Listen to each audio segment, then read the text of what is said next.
Real quickly, you guys, I have another meetup, this time in Los Angeles. It's on October 1st, which is a Saturday. I'll be there from 1 to 7 p.m. playing a friendly 2-3 no-limit hold'em game. It's a $100 to $500 buy-in.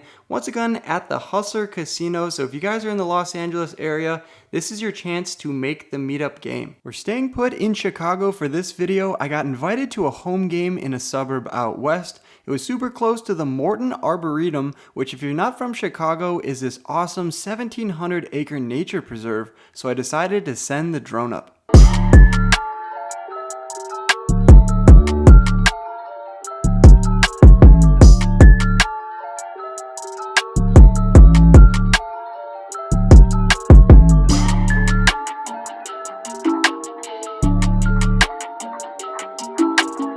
What is up, you guys? Welcome back to another video here in Chicago, undisclosed location, but shout out to Maury, shout out to the boys for inviting me to this super cool game. They got a felt from the Hard Rock, pretty dope. This is a 1-3 game, but I have a feeling it's gonna get a lot bigger as the night goes on. Drop a like on the video, subscribe if you're new, and let's get into some hands. Let's go! Like I said, the game is a 1-3. We buy in for $800. Now, let's meet the guys.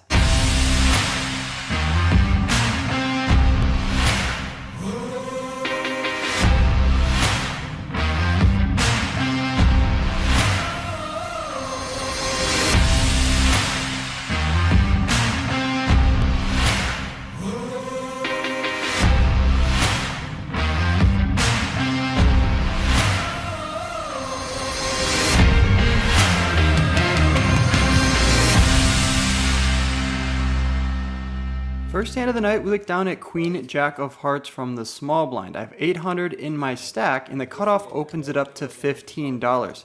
The button puts in the call, and I'm trying to set the tone early at Maury's home game. I start with a 3-bet to $65. When the big blind puts in the call, one limper does as well. That brings in the button, and we're gonna go 4 ways to a flop, which comes King 8-7 all spades.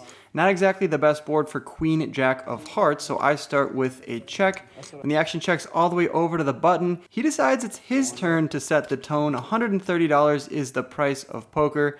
I have to fold, and so does everybody else, so that's how the night's gonna go, huh?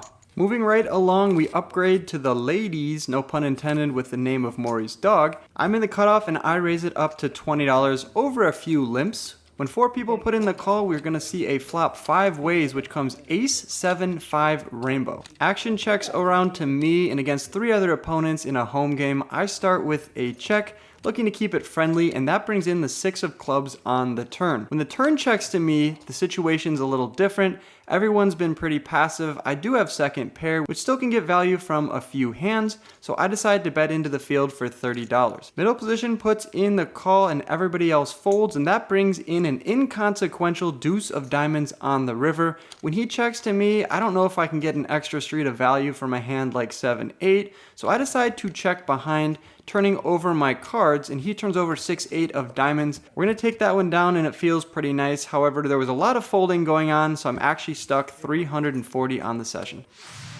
We top up an additional $400 so we can inflict maximum pain on anyone at the table should I actually get a decent hand.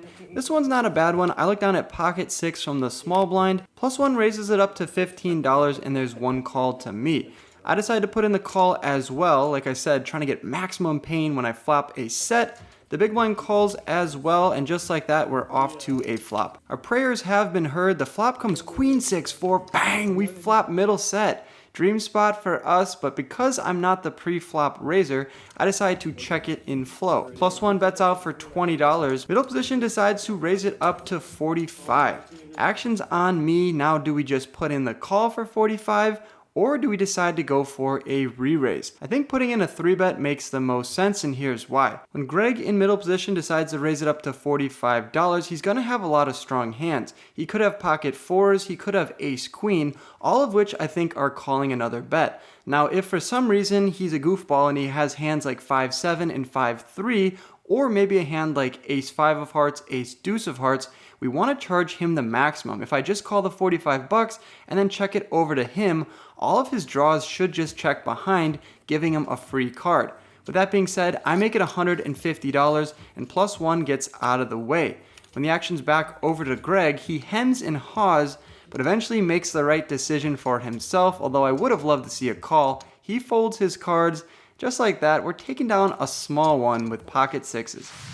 Next hand, we look down at Queen 9-5. Wait, why do I have 3 cards? Oh, we're just playing some double board Crazy Pineapple. Yes, everyone puts in 10 bucks, and Crazy Pineapple basically means you get 3 cards.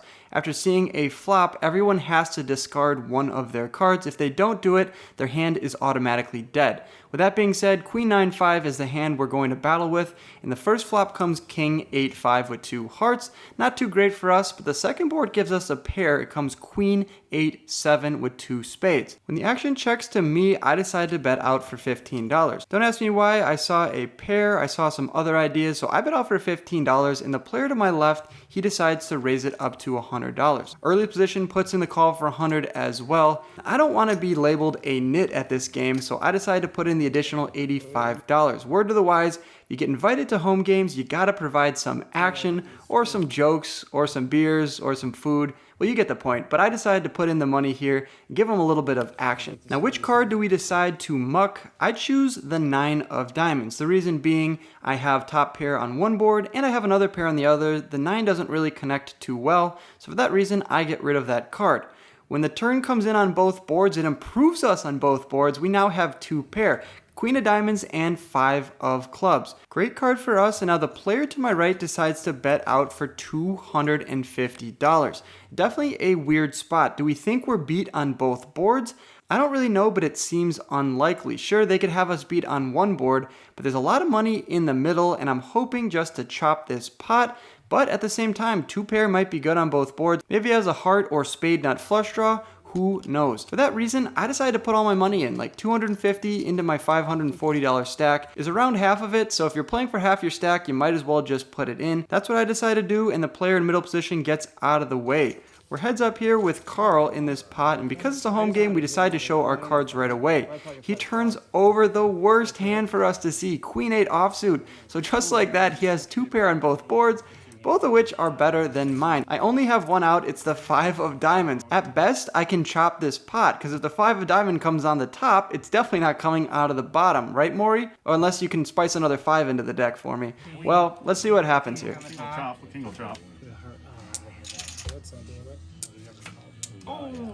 With all the dramatics, the dealer puts out the 9 of hearts, no good for me, sir, and the river comes the 4 of diamonds, one away from the card that I needed. Just like that, I'm a noob, and Carl's gonna take down that $1,500 pot. Compliments of the Wolf.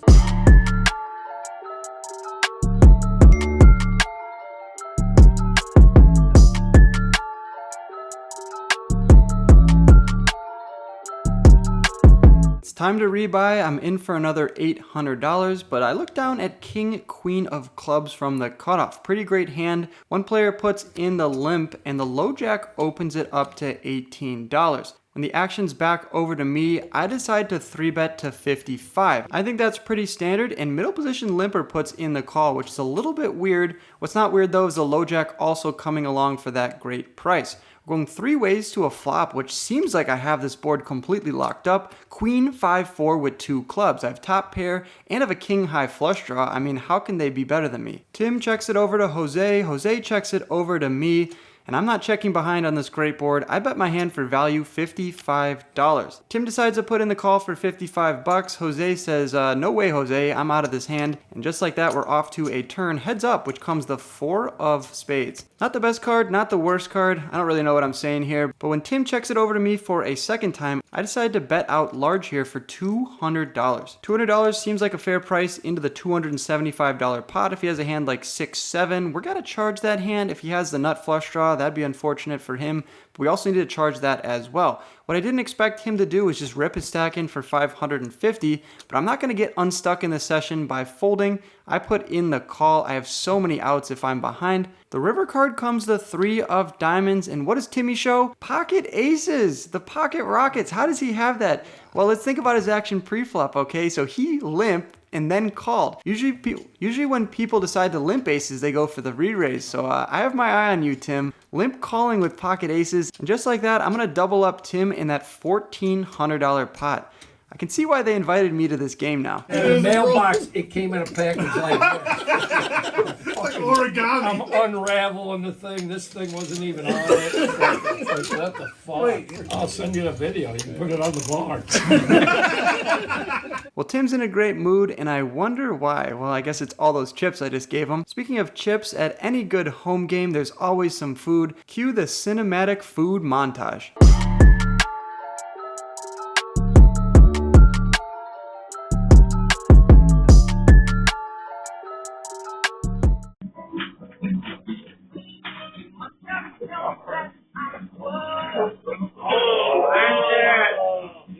Turn off the block. Turn off the block.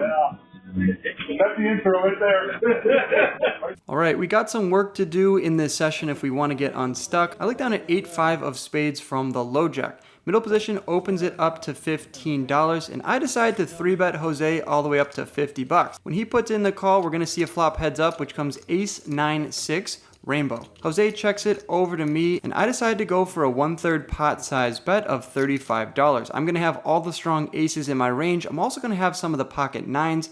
However, I don't really think I'd be 3-betting pre-flop with pocket 6s, so he can have more of those than me. When he puts in the call, I'm not too worried. I can still represent strong aces on the deuce of clubs on the turn. A 7 would have been much better, giving me a straight, but when he checks it over to me for a second time, I think I need to get a lot of his middling hands to fold. $170 is in the middle, and he has around $165 left in his stack. Let's put him to the test. I toss in 2 black chips. That's an all-in effectively for him. I'm hoping he's gonna fold, putting me on a strong ace. Most of the time, I will have that kind of a hand. I'm hardly ever gonna turn up with a hand like 8-5 of spades. But eventually he does call, which is disaster news for us. We're going to need to see a 7 on the river. On the river card comes a 3 of spades. That's no good. I turn over my hand and he turns over pocket 7. So yeah, he definitely watches the vlog. Pocket 7's my favorite hand and he wanted to make the vlog with it. So congrats, Jose. There you go. Speaking of pocket 7s, it's my turn to do some damage with it. I'm in the +1 position and raise it up to $25. We're going to get 3 players to put in their money. Hopefully it's not going back in their direction. And the flop comes 6, 3 deuce with 2 hearts. When the action checks to me, I bet out for $50, considering I have an overpair. And Rob on my left puts in the call. He's the only one to do so, and the turn comes the 9 of diamonds. Do I slow down on this card or do I keep betting? I think checking shows a lot of weakness. He could just fire on the turn, I call, and then fire on the river and get me to fold the best hand. By betting, it still allows me to get value from a lot of hands like ace 4, maybe a hand like ace 6 or king 6. So I decide to bet out for $100. He puts in the call, which is not great news for us, and the 6 of clubs on the river is also not a great card because it pairs the top card. That's going to give him trips in a lot of situations, but also let's keep in mind that there are busted hearts, busted straight draws, and busted diamond draws, so I can't be worried about his entire range. I decide to bet out for $50, looking to get to a cheap showdown. If I get raised, I'm in a tough spot, but I can pretty easily let my hand go. Rob does just that. He raises it up to $375. That's a great sizing, Rob, putting me to the ultimate test. I hem and haw, but I'm not going to pay him off for an additional $325. I show some discipline, which is hard to come by sometimes when you're stuck big in a session, but I'm not going to compound on my mistakes. I muck my cards and turn them face up. Show me something that'll help me sleep at night, and he turns over the 5 of diamonds. So did he have a straight? I think it's pretty likely. Maybe he had a hand like 5-6 also. Either way, though, he's taking down that $450 pot. Yeah, thank you, Maury. Appreciate it. Snapback. That's why you want to get rid of it, because it's a snapback. He's like, I'm not going to wear this. Let's give it to Wolf. Okay, lady. Can you take it nice, please? Oh, that was so nice. So gentle. All right, let's keep it moving. I look down at king queen offsuit from under the gun. I put in the straddle for good action, and there's a few callers over to the button. The button decides to raise it up to $40, and 5 of us put in the call. So just like that, we're off to a flop 6 ways, which comes ace, jack, 8, rainbow. Obviously, I'm going to check when I have king high on this board, and the action surprisingly gets checked around, bringing in the 4 of diamonds on the turn. The turn checks over to middle position, who bets out for $50. Does anyone fold? Nope. Everyone puts in the call, so just like that, the pot's ballooning up to $540. My logic with calling here is I just have such a great price. If I hit a 10, I have the nuts on this board, so yeah, that's why I put in the 50 bucks, but we see the deuce of spades on the river. Terrible, terrible card. The hijack Greg bets out for $150. Everyone folds because they don't have anything. It turns out Greg also didn't have anything. He turns over 6-5 for 6 high. So yeah, if I can somehow find a call there for $150, my king high would have scooped that pot.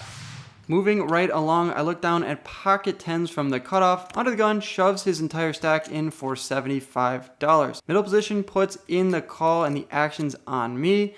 I only have $303 in my stack. Yes, very embarrassing. I've just been getting defeated at this table, decided not to top up anymore. I'm all in for $303. The button puts in the call and the middle position puts in the call as well. So just like that, we're off to a flop 4 ways with a few people being all in. Are you rooting for me? Are you rooting for me? No, that's it. Flop comes ace, queen, 4, all clubs. So although we have third pair, we actually do have the 10 of clubs in my hand. The action checks around on the flop, bringing in the turn card, the ace of spades. No help to us, although it does make it a little bit less likely that someone has an ace in their hand. But when Terry bets the turn, it's not exactly great news for us. He probably has an ace in his range, but the button gets out of the way. Any requests? Any requests before we roll it? So now we're 3 ways to a river, which comes the 9 of clubs. I asked for it. It came. We have a flush. Maybe that's good enough to scoop this pot. Terry turns over a7 offsuit. So yeah, sure enough, he had trips on the turn. But we sucked out on the river. No luck for Doug in seat 1. And just like that, our stack is replenished. We're up to $1,000. Let's freaking go.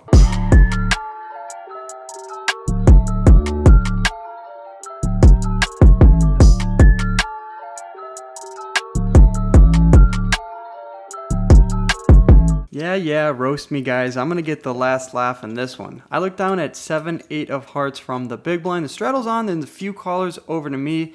I decide to raise it up to $30 and we get 3 callers. So just like that, we're 4 ways to a flop. The flop comes ace high, which is good for our range. So I decide to represent it and bet out for $30. Under the gun and small blind both put in the call, bringing in an interesting card on the turn, the 6 of diamonds, giving me an open-ended straight draw. Carl on my right checks it over to me and I decide to bet out for $125. My logic is when both of them just call me on the flop, they're not going to have too many strong aces. I could still have all the ace king, ace queen, and I was the one to raise it pre-flop. If they're going to have any hand, it's a hand like pocket deuces, maybe a hand like ace deuce. So yeah, considering it's very narrow and I do have some additional equity with this 6 of diamonds on the turn, $125 seems like a good price to go. Player in under the gun decides to get out of the way, which I commend him for. Who I don't commend is Carl on my right. What are you doing, Carl? I'm stuck in this session. Let me win a pot with 8 high for once. He puts in the call, bringing in the king of clubs on the river. He checks it over to me as he should in flow. And am I going to win this with 8 high? Absolutely not. I'm stuck in the session. I only have 8 high. That's a recipe for following through on the river. $295 is the bet. Can I get Carl to fold? Yes, I can. He folds his cards. We're going to take down that pot. Some momentum coming my way.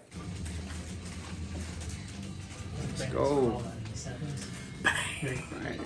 These last 2 hands are the most interesting of the session. If you guys appreciate this video, you like the home game vibe, be sure to let me know down in the comments.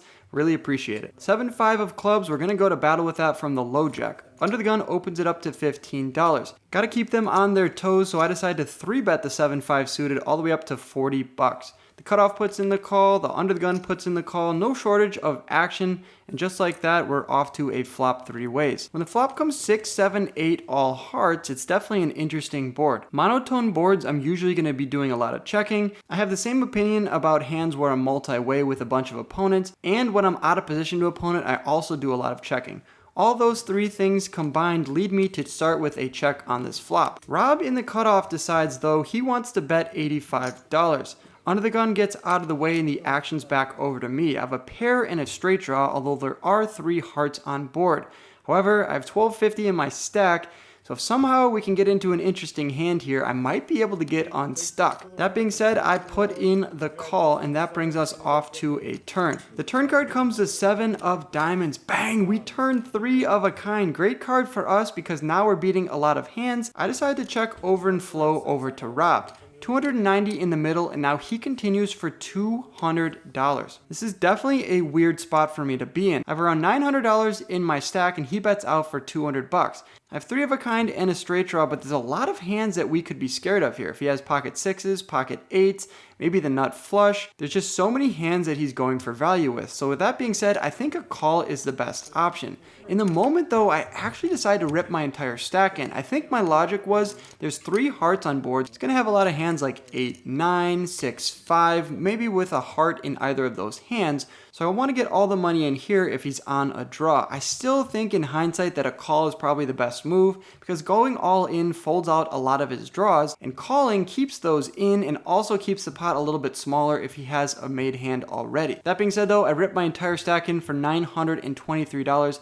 And now Rob goes into the biggest tank I've ever seen in my life. So big that we actually roast him after the hand for it. But you're gonna have to wait to see that. He's definitely in a tough spot, which is good news for me, I guess. I think I want to call at this point. I actually stopped recording this video and then started up once I thought he was gonna make a decision. And when I looked back at the clock, it was a 7-minute tank. I'm not even joking. Rob went into the tank for 7 minutes, and ultimately he decided to fold his cards. We decided to see what the river card brings in, which usually means they're on a draw, and the 10 of spades peels off. I really wanted to see what he was in the tank for so long, so I decided to turn over my cards. That prompts him to turn over his as well. He turns over pocket 4s with the 4 of hearts. And let's roll the clip. That's a long time with 4s. It's a long time with 4s, but that's good. That's good. They're coming in that weekend. No, yeah. He's got his family up Oh, in yeah. Wisconsin, so they're coming in. You're really giving me any credit in this game.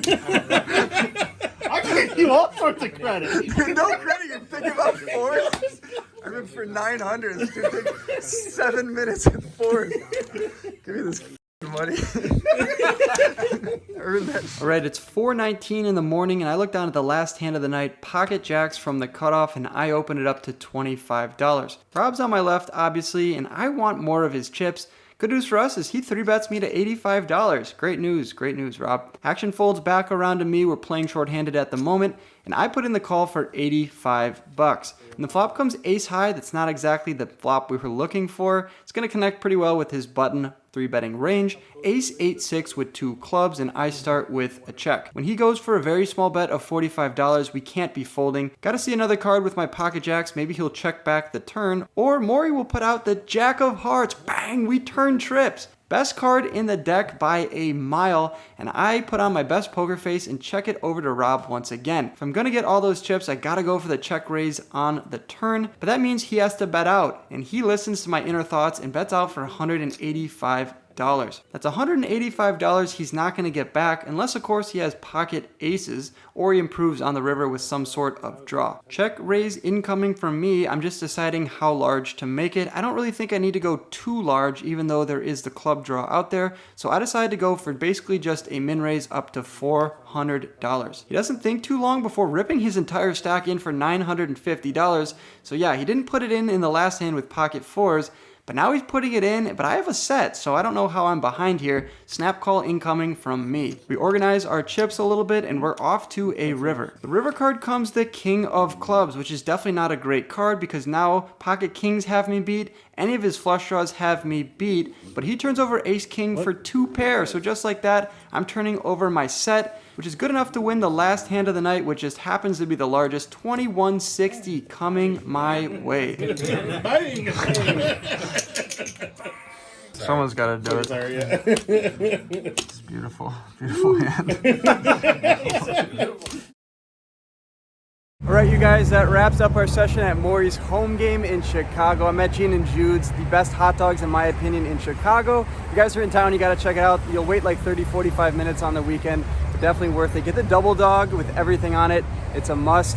Got into the game at Maury's for 2,800, out for like 22 something. I ended up losing 567, but if you watch the beginning of the video, you know I was down almost $2,500, so to only lose 500 seems like a win. I'm gonna check out some of their other home games. They travel around the city of Chicago, so that should be kind of fun. If you guys like this, drop a comment down below. Let Maury know. He's definitely gonna be reading the comments. If you guys are new, drop a sub, a like, a comment, all that jazz. And as always, good luck on the felt. I'll catch you guys in the next video. Peace.